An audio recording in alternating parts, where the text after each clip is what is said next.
Il est 7 heures du matin, tu sors sur le pas de ta porte, tu attrapes quelques fraises, voilà, tu ramasses quelques fraises, tu vas faire quelques pas en plus, et puis tu vas ramasser des œufs frais, tu vas sortir tes poules, et puis tu vas continuer un petit peu, tu vas aller chercher ton courrier, et tout doucement, en revenant, tu récupères, pourquoi pas, une ou deux petites courgettes, et tout ça, naturellement, sans avoir besoin de traverser tout ton terrain, de passer par le verger ou je ne sais quoi. Et c'est ça, la magie du zonage en permaculture. Donc bienvenue dans ce nouvel épisode, on va parler du zonage en permaculture, on va voir tout ce que c'est, on va voir les principes clés, on va voir les différentes zones, il y a 5 zones en permaculture, on va parler de toutes les zones, on va voir pourquoi c'est important de bien faire son zonage, on va voir quelques étapes pratiques pour définir son zonage rapidement et on parlera de probablement quelques exemples ou idées qui me passeront par la tête. On va aussi parler des erreurs classiques à éviter et puis je te donnerai quelques pistes pour démarrer comme d'habitude. J'espère que tu vas bien. Pense à mettre un petit pouce à ce podcast, pense à le partager, à le mettre de côté si tu n'as pas vraiment le temps d'écouter un podcast maintenant. Et puis voilà, donc qu'est-ce que le zonage en permaculture? Alors, le principe clé de la permaculture, c'est d'organiser l'espace. Enfin, le principe clé du zonage en permaculture, c'est d'organiser l'espace selon la fréquence d'usage et des besoins. Même en permaculture, on va dire de manière générale, la permaculture, c'est un petit peu ça. Surtout la permaculture au jardin, parce qu'on sait que la permaculture, ça englobe énormément de choses, mais la permaculture au jardin, c'est un peu organiser l'espace selon la fréquence d'usage et des besoins. On va essayer de créer un écosystème où justement tout va se passer un petit peu naturellement. Surtout, nous en tant que permaculteurs, en tant que cœur du design, on va vraiment tout organiser autour de nous pour que ça se passe le plus naturellement possible et que les interactions soient les plus bénéfiques possibles. Donc, l'objectif, c'est de gagner du temps, d'économiser de l'énergie et de limiter des déplacements inutiles. Et voilà, donc pour ça, on va s'inspirer de modèles naturels, on va s'inspirer des formes qu'il y a déjà naturellement dans la nature, des interactions qu'il y a déjà dans la nature. On va pas aller en détail là-dessus. J'y suis allé un petit peu plus en détail, je crois, dans un autre podcast, peut-être celui où je parle de la zone 0-0. Parce que comme je te disais, donc il y a 5 zones. On a la zone 0, la zone 1, 2, 3, 4, 5. Et il y a aussi une autre zone qui, elle, est plus, qui n'est pas physique. Comme là, les zones qu'on va voir, ça va être des zones vraiment physiques, tu vois, ça peut être des zones où il y a des petits fruits, où il y a des poulaillers, où il y a la maison, etc., etc. Et la zone 0-0, elle est un petit peu plus intérieure, c'est une zone qui est pas matérielle, immatérielle, on va dire. Donc voilà, si tu veux, je mettrai peut-être le lien de ce podcast dans la description, sinon tu peux le retrouver assez rapidement. C'est la zone 0-0, c'est vraiment faire un travail sur soi, sur ses besoins, ses valeurs, ses contraintes, etc.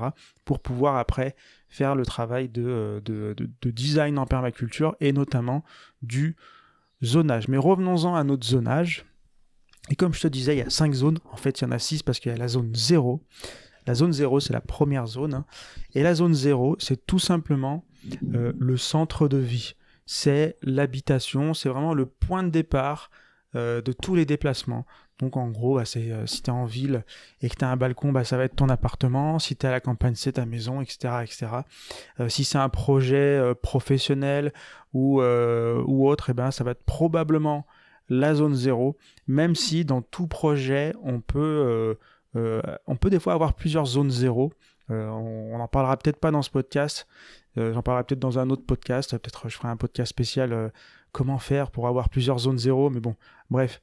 Tu peux des fois avoir plusieurs zones 0, ça peut être déjà ton habitation, et ensuite si c'est un jardin qui est un peu plus loin que ton habitation, peut-être que dans ce jardin, après tu peux avoir aussi une zone 0 qui va être le point de départ de tous les déplacements dans ce jardin.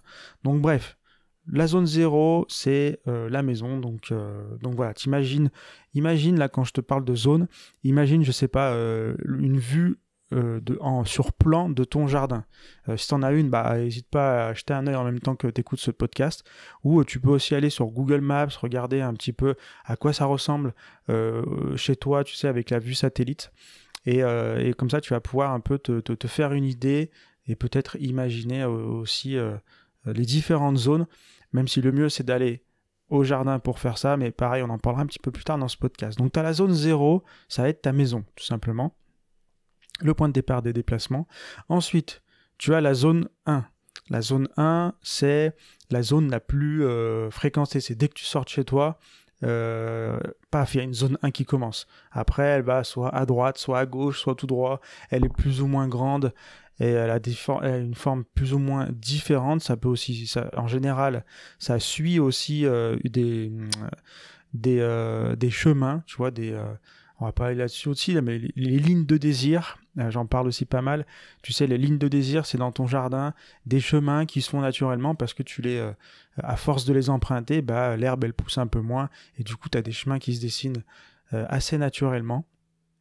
Et en général, les zones 1 sont près des chemins, pas tout le temps, mais voilà. Donc c'est la zone 1, c'est la plus fréquentée, c'est celle qui est le plus proche de la maison.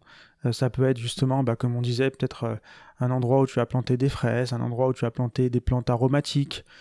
Tu vas aussi planter, pourquoi pas, quelques légumes, pour les légumes que tu vas récolter le plus régulièrement ou qui demandent le moins d'entretien.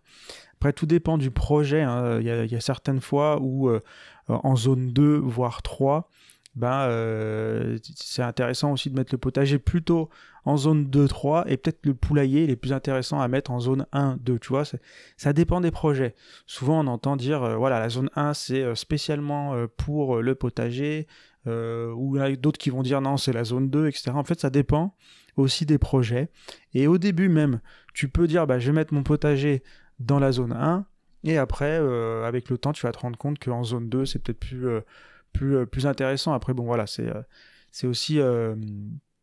il y a certains trucs comme le potager qui sont difficiles à déplacer dans le jardin, donc c'est aussi pour ça qu'on va faire le design avant de faire les aménagements, parce que sinon après, on va se fatiguer, on va perdre du temps, et après, au bout de 5-10 ans, on va se rendre compte qu'on a mal imaginé le plan de son jardin, on va recommencer à zéro, etc., etc. Donc, d'abord, avoir au moins un plan pour démarrer son projet intelligemment, de manière réfléchie, et justement, le zonage, c'est super intéressant. Donc, je ne sais pas si je l'ai dit, mais en gros, je disais donc, le zonage, c'est organiser l'espace selon la fréquence. On va mettre des éléments dans le zonage en fonction du besoin de chacun de ces éléments. S'il y a besoin d'un entretien régulier, il va être plus proche de la zone 0. Et s'il en a moins besoin, on va le mettre de plus en plus. Tu vois, ça va de 0 à 5. Et la zone 5, c'est un endroit où on va jamais aller, où on va mettre tout... c'est vraiment une zone qui est dédiée à l'observation. Mais voilà, ce que je veux dire, c'est moins il y a besoin d'entretien, plus ça va tendre vers la zone 5. Et plus il y a besoin d'entretien, plus ça va tendre vers la zone 1 et 0. Voilà, pour rappel, je ne sais plus si je l'avais dit au début. Mais voilà, donc la zone 1, c'est celle qui est vraiment proche de la maison. Elle peut s'étendre un petit peu plus loin. Il peut y avoir aussi de la zone 2 qui se rapproche de la maison. Après, tout dépend comme la manière dont tu te déplaces, la manière aussi dont tu as placé les éléments. Ça dépend aussi de les zones d'accès que tu as à ton jardin. Tu vois, si tu as un portail ou un petit portillon à un endroit, souvent tu vas aller à cet endroit, et du coup ça peut aussi être une zone 1, 2 un petit peu rallongée, tu vois. Et donc voilà. Donc zone 2, c'est un peu plus fréquenté. Et là, en général, on peut mettre les petites fraises, les petites aromates, voilà, des légumes que tu vas récolter régulièrement. Tu vois, tu peux avoir une partie du potager ici, une partie du potager en zone 2 aussi. Et aussi le compost. Pour moi, c'est important d'avoir le compost en zone 1, parce qu'il faut que ça soit simple d'aller à son composteur. Après, si c'est pas possible, on va essayer en zone 2, zone 3, etc. Mais c'est vrai que c'est vraiment important que le compost il soit là au quotidien, qu'on passe devant au quotidien pour pouvoir surveiller, le remplir, le brasser s'il y a besoin. Et donc voilà, zone 1, c'est la zone la plus proche. Après, la zone 2, c'est un petit peu moins proche, donc c'est un usage un petit peu moins intensif. Je le dis souvent aussi, mais tu peux voir un peu les choses comme ça, où la zone 0, pardon, c'est là où tu vis, donc tu es tout le temps. La zone 1, c'est là où tu passes tous les jours. La zone 2, tu peux te dire, là, je vais y passer plutôt plusieurs fois par semaine, un jour sur deux, tu vois. La zone 3, là, je vais plutôt y aller quelques fois par mois. Et la zone 4, ça va être plutôt un endroit où je vais aller plutôt par rapport aux saisons, tu vois. Je vais y aller de manière saisonnale. Et la zone 5, c'est un endroit où on va pas. Donc voilà, tu peux aussi voir les choses comme ça, tous les jours, quelques fois par semaine, quelques fois par mois, quelques fois par an. Tu vois, ça se cale bien aussi pour mieux comprendre. Donc la zone 2, comme je disais, la zone 2, c'est un usage fréquent mais moins intensif que la zone 1. Donc là, tu peux mettre, par exemple, une autre partie de ton potager, comme on disait. Tu peux mettre, par exemple, le poulailler. Après, si le poulailler, c'est plus important que le potager pour toi, tu vas plutôt mettre le poulailler en zone 1, si tu as beaucoup de poules, si tu fais pondre tes poules, enfin si tu fais si tu fais couver tes poules, à ce moment-là, tu vas peut-être les mettre en zone 1, parce que c'est plus intéressant, vu que tu as plus d'entretien dans le poulailler que dans le potager, on va peut-être inverser, tu vois. Et donc voilà, tu as aussi, tu peux avoir tu vois, donc une autre partie du potager, tu peux avoir aussi des petits fruits, des myrtilles, des cassis, etc. Tu peux aussi envisager de mettre la serre. La serre, voilà, il y a des périodes où on va y être, c'est vrai, forcément, on va y être beaucoup plus souvent, mais la serre, en général, en zone 2, voire 3, 2, c'est quand même pas mal. Voilà, la serre, c'est quand même assez cohérent en zone 2. Après, voilà, tout dépend aussi de ton projet, comme je disais. Et donc ensuite, on va voir la zone 3. Donc la zone 3, on va plutôt avoir, on va dire, tu vois, tu peux mettre par exemple des arbres fruitiers, tu peux mettre des cultures de plantes annuelles, tu peux avoir aussi quelques fleurs, des massifs de fleurs, quoi, des plantes vivaces, pourquoi pas. Voilà, ça va être un endroit où on va aller faire de l'entretien, mais on va pas non plus, si on oublie ou si on n'y va pas pendant une période de temps, tu vois, c'est pas trop grave. Voilà, tu peux aussi, par exemple, mettre des patates, tu vois, en zone 3, ça peut être intéressant, ça ne demande pas trop d'entretien. Tu peux faire de la culture de patates, pourquoi pas aussi tout ce qui est courges, etc. Même si des fois il faut arroser quand même. Mais voilà, c'est des endroits où tu peux faire des cultures un petit peu moins, qui demandent un petit peu moins d'entretien, qui ont un peu moins de besoin et un petit peu plus autonome, quoi.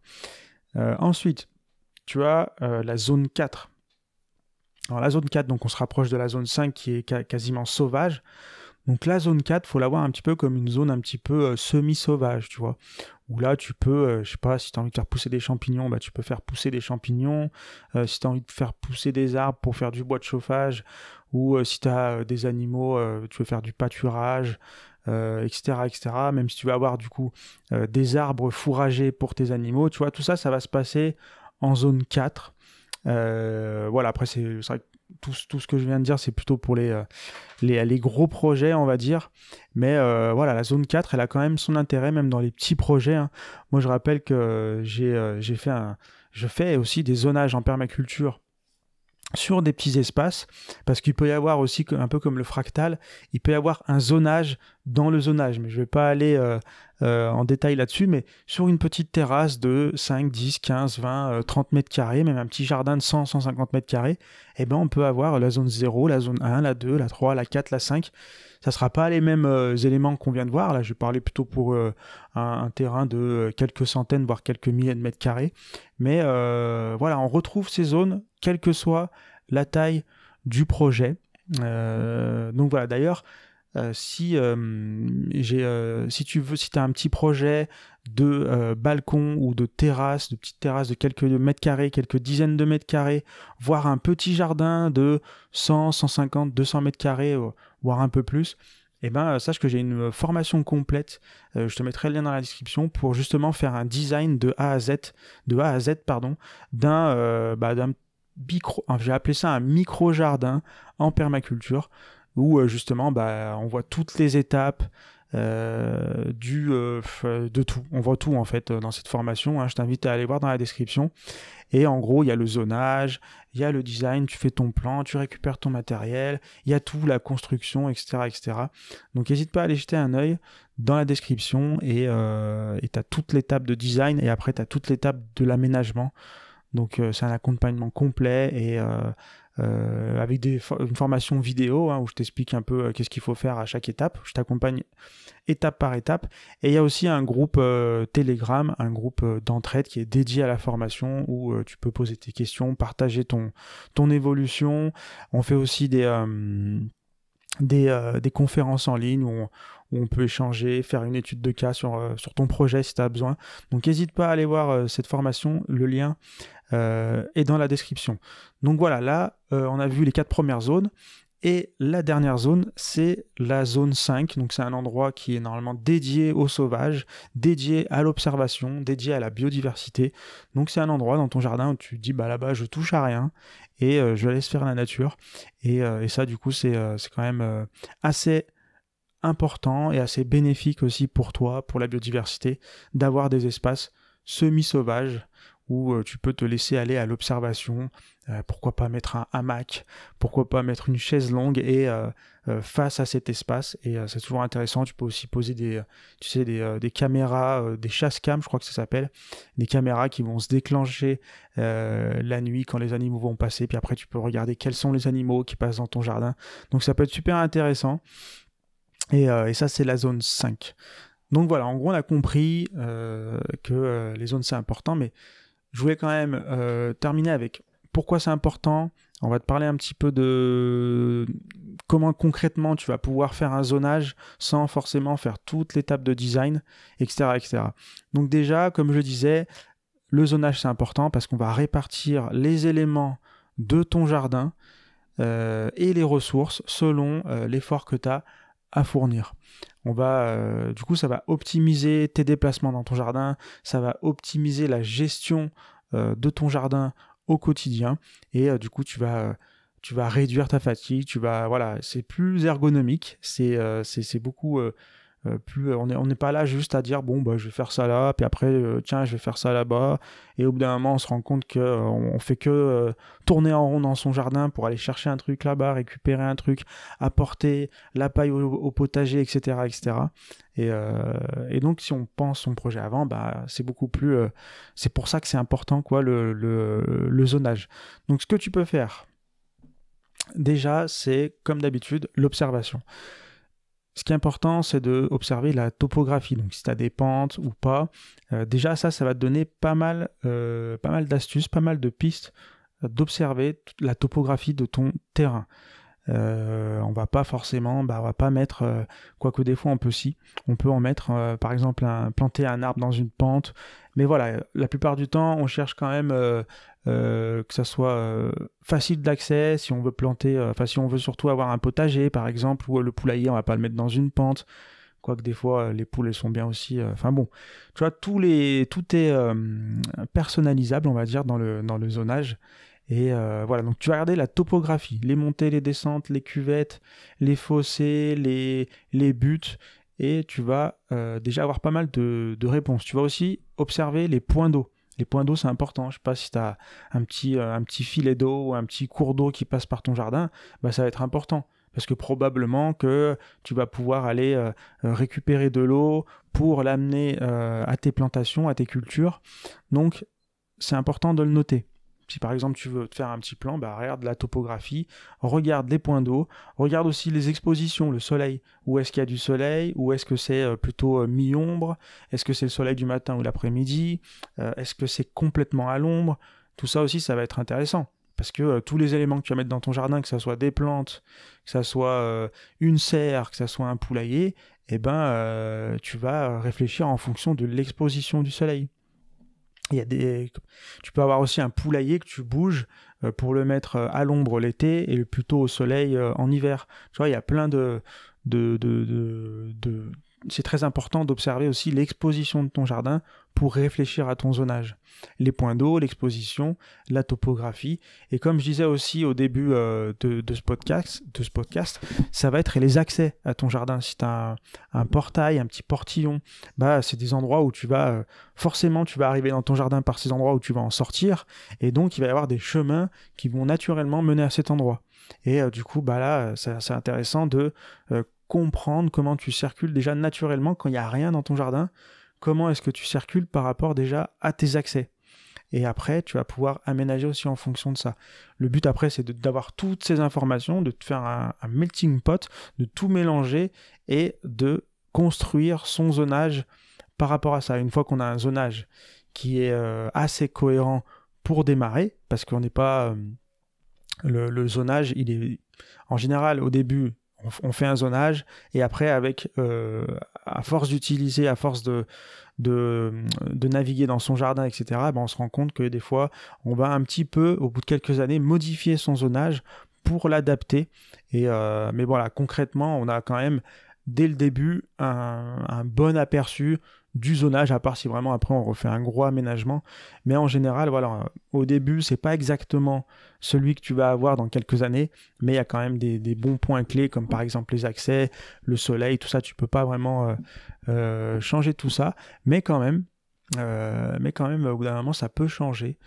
Mais déjà, voilà, tu peux faire une première esquisse et placer tous les éléments de ton jardin en fonction du zonage. Et après, voilà, tu n'as plus qu'à dire, moi je sais que mon potager c'est important, donc je vais le mettre en zone 1, hop, tu regardes ta carte, tac, zone 1, où est-ce que je peux passer mon potager? Bon, là il y a du soleil, là il y a un courant d'air, ok, tac, tac, et après tu t'amuses comme ça à disposer tous les éléments et voir si tu as réussi à créer un écosystème avec des bonnes interactions, avec une circulation facile pour toi. Il y a aussi la fertilité, il y a plein de choses qui peuvent circuler dans ton jardin. Et tout ça, il faut le prendre en compte selon tes besoins, tes objectifs. Donc voilà, le zonage, c'est vraiment important. Et tu peux commencer par une belle observation, faire quelques cartes. Et j'ai fait pas mal de podcasts, des articles aussi sur le potager minimaliste qui t'aident justement à faire des cartes. Tu peux aussi, pour démarrer un peu, tu peux télécharger mon guide qui s'appelle « Démarrer un jardin autonome et autosuffisant et comestible ». Le lien aussi sera dans la description. Et puis tu auras pas mal aussi t'as un bon point de départ avec ça, en fait. C'est pour t'aider dans les premières étapes à faire un peu ce travail de zone 0-0. Et ensuite, pour aller plus loin, je peux te proposer des accompagnements. Tu verras, tout ça, c'est sur mon site. Donc, n'hésite pas à aller jeter un coup d'œil.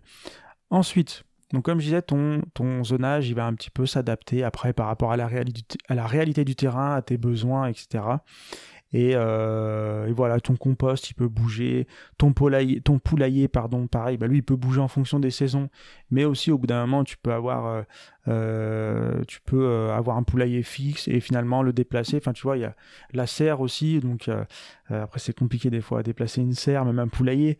Mais voilà, tu vois, c'est intéressant justement de s'y pencher avant. Il y a une astuce aussi qui est intéressante avant de passer aux erreurs classiques du zonage. Il y a une astuce qui peut être intéressante si tu n'as pas envie de te prendre la tête avec toutes ces histoires de faire des plans, tout ça. Je sais que c'est pour la plupart des gens, c'est difficile de faire comprendre que c'est hyper important de faire un plan, tout ça. Je sais qu'il y a des personnes qui, pour eux, c'est logique et ils font ce travail de permaculture, de design en permaculture. Mais je sais qu'il y a plein d'autres personnes déjà qui écoutent même plus ce podcast, qui se disent c'est bon, on s'en fout des zones, on s'en fout des plans. Moi j'ai envie de jardiner, j'ai envie de mettre les mains à la terre.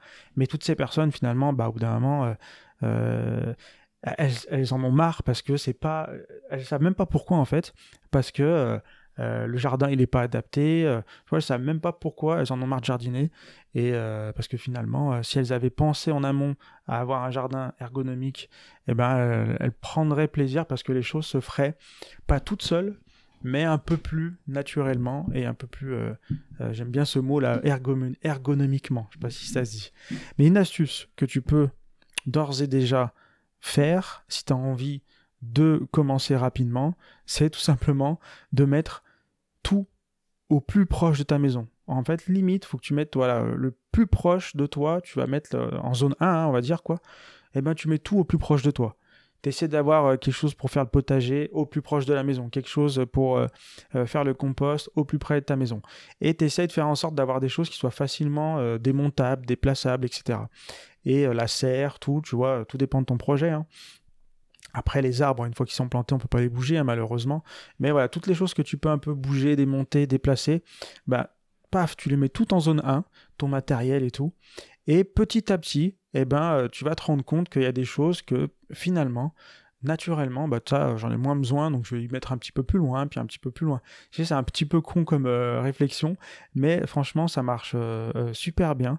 Et comme je disais, il y a des personnes qui cultivent sur leur terrasse et qui font de la graine à l'assiette, qui ont des petits fruitiers, qui ont le potager, la serre, le récupérateur d'eau, le lombricomposteur. Ils font des purins et tout ça sur 10 mètres carrés. Donc tu peux un petit peu commencer comme ça autour de chez toi et petit à petit dire voilà, maintenant ça, je sais que j'en ai pas énormément besoin, je vais l'éloigner un peu, etc., etc. Ça peut être une piste pour commencer. Donc voilà, j'espère que ça va être utile. Et on va terminer donc un petit peu avec les erreurs à éviter et les erreurs classiques qu'on voit dans le design en permaculture, surtout dans le zonage, c'est qu'on va copier un modèle, voilà, sans l'adapter. Comme je disais au début de ce podcast, tu vois, le potager, il n'est pas tout le temps en zone 2. Il n'est pas tout le temps en zone 1. Tu vois, ça va dépendre du projet, des priorités. Et aussi, le zonage, c'est pas tout simplement, tu vois, c'est pas genre, tu sais, comme une cible de fléchette, tu vois. C'est pas juste la zone 0, c'est un rond, la zone 1, c'est un rond un petit peu plus gros, la zone 2, tu vois, non. C'est des formes complètement aléatoires, complètement différentes qui sont en fonction de tout ce qu'on a vu juste avant. D'ailleurs, tu peux aller voir mon article qui est en lien avec ce podcast, où justement il y a des images, des exemples de zonage, donc n'hésite pas à aller voir sur mon site Le Potager Minimaliste, tu marques le guide du zonage ou comprendre le zonage en permaculture. Tu vas dans les rubriques d'articles qui sont design en permaculture, et tu vas trouver plein d'articles, et notamment un sur le zonage en permaculture, mais peut-être que je le mettrai en lien, sinon tu peux le demander en commentaire. Mais voilà, tu peux ne copie pas un zonage que tu as vu qui t'a l'air. Toi, tu as vu un super joli dessin avec marqué zone 1, zone 2, zone 3, zone 4. Je vais faire pareil et tout. Non, ça n'a rien à voir. Comme je le disais, on va voir plein de choses, l'exposition, les points d'eau, les accès, la façon dont tu bouges dans ton jardin. Voilà, c'est vraiment un travail personnalisé. Ensuite, ne trace pas au pif non plus. Voilà, c'est pas genre t'as vu des formes sur une vidéo, un article. Ouais, en permaculture, on fait souvent cette forme-là, un petit peu en trou de serrure, je crois, tu vois, là, le fameux trou de serrure où tu as des formes qui sont de la nature, tu vois, donc ça c'est une belle forme, je vais la faire là, elle est assez ergonomique et tout. Pareil, c'est personnalisable, enfin c'est personnalisé, c'est à personnaliser par rapport à tous les trucs qu'on a vus juste avant. Et voilà, fais attention aussi à ça. Et n'hésite pas à poser des questions si tu en as dans les commentaires. Et voilà. Par rapport à la zone 1, voilà. Comme je te disais, par rapport au fait qu'on va commencer en zone 1, si on n'a pas envie de se prendre la tête, fais attention aussi à dire finalement je vais tout mettre en zone 1. Comme ça, au moins tous les jours, je passe de partout et il n'y a pas de problème. Non, il faut vraiment organiser ton jardin en fonction des différentes zones et comme on a vu, de la fréquence d'utilisation des éléments que tu as placés dans ton jardin, parce que tu ne pourras pas tout placer en zone 1, c'est pas possible. Donc voilà, on s'organise en différentes zones. Et comme je te disais, le zonage, il n'est pas figé, il va évoluer avec le temps, avec l'expérience que tu vas avoir dans ton jardin, et c'est pour ça que c'est important d'avoir de la souplesse dans son aménagement. Et aussi, d'observer, de continuer à observer continuellement, de prendre des notes sur les observations que tu as, être toujours dans cette d'essayer de prendre du recul, de pas être dans le jugement et d'observer ce qui va bien et ce qui va pas, noter et ajuster petit à petit. Et le zonage, c'est quand même quelque chose qui évolue et qui permet aussi de faire évoluer ton jardin dans le temps, de l'optimiser encore. Donc c'est important de le faire dès le départ. Et voilà, comme je disais, la première étape, c'est toujours l'observation. Donc je te lance un petit défi, c'est de prendre cette semaine 10 petites minutes tous les jours pour noter comment tu te déplaces dans ton jardin. Tes allers-retours, qu'est-ce que tu fais, les endroits où à chaque fois tu te dis ça fait chier, faut que j'aille chercher ça là-bas, etc. Bah ça, note-le et ça aussi, ça va t'aider justement à optimiser le zonage de ton jardin. Donc voilà, j'espère que ça va t'aider, j'espère que tu vas comprendre l'intérêt de faire tout ça. En tout cas, si tu m'as écouté jusqu'ici, je pense que tu l'as compris, que c'était important le zonage, que ça va vraiment rendre ton jardin ergonomique. Tu vas vraiment après te sentir bien dans ton jardin, tout va être fluide. Et ça, c'est un travail qu'il faut commencer dès le début, pas au bout de 5-10 ans, quand on se rend compte qu'on s'est trompé dans l'aménagement de son jardin. Donc voilà, si tu as un petit jardin, comme je disais, un petit balcon, une petite terrasse ou un petit jardin de quelques centaines de mètres carrés, n'hésite pas à aller jeter un œil à ma formation micro-jardin en permaculture, où là je t'accompagne de tout, voilà, de A à Z, hein, comme je t'ai dit, du moment où tu vas penser ton projet jusqu'au moment où tu vas faire tes premières récoltes. On parle même de plantation, de faire ses graines. Il y a vraiment tout dans cette formation et elle est spécialement pour les micro-jardins. Après, tu peux l'adapter pour les grands jardins, mais tu vois, tu as toutes les étapes. Même si tu veux faire même si tu as un grand jardin de quelques milliers de mètres carrés, tu pourrais prendre cette formation et tu vois, ça te ferait une espèce de design en permaculture express. Tu vois, un truc où finalement on va voir les fondamentaux, mais pour aller plus dans le détail, là, je propose plutôt des accompagnements. Donc n'hésite pas à acheter un œil aussi aux accompagnements, au design. Et puis voilà, sur ce, je te souhaite un bon zonage en permaculture. Et puis n'hésite pas à mettre un petit pouce, à partager autour de toi. Et on se retrouve dans un prochain épisode. Salut!